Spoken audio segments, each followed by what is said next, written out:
opozitës, por ndaj të gjithë qytetarëve shqiptarë, sepse mesazhi që prania e zëvendës kryeministres përcolli sot për gjithë shqiptarët ishte që vjedhje skizofrenike, që korrupsioni i Edi Ramës do të vijojë.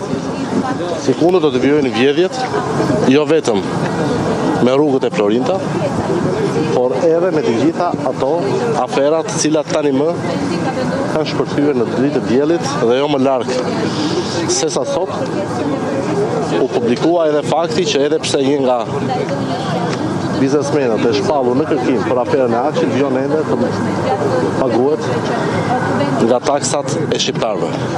Ky ishte një provokim i ulët i Edi Ramës, një provokim i cili jam i bindur do të ndez flakën e reagimit qytetar, të cilët nuk mund të poshtërohen nga një çet kusarësh.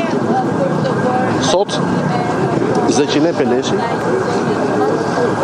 vendosi të degenerojë për të disatën herë punimet e parlamentit dhe vetëm për faktin se Edi Rama nuk ishte guximin të përballej me opozitën në parlament, por u fsheh pas fustanit të Belindës. Belinda Balluku duhet të ishte dorëzuar prej kohësh drejtësisë. Dhe kjo në fakt është një sfidë edhe ndaj drejtësisë, asaj drejtësie në fakt pjesën më të madhe të së cilës e komandon me regji Edi Rama dhe që sot mori mesazhin e qartë që kuvendi është kthyer në Guack, është kthyer në Mburoj, ja dhe i zëvendës kryeministri që firmoste koncesionet.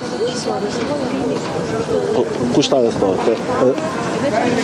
Sepse ai plotson atë standardin që nuk duhet të jesh 2 metra për të futur në burg. Dhe ai provokatori Erion Braçe apo jo? I cili gjithashtu ata të gjithë aty janë Belinda.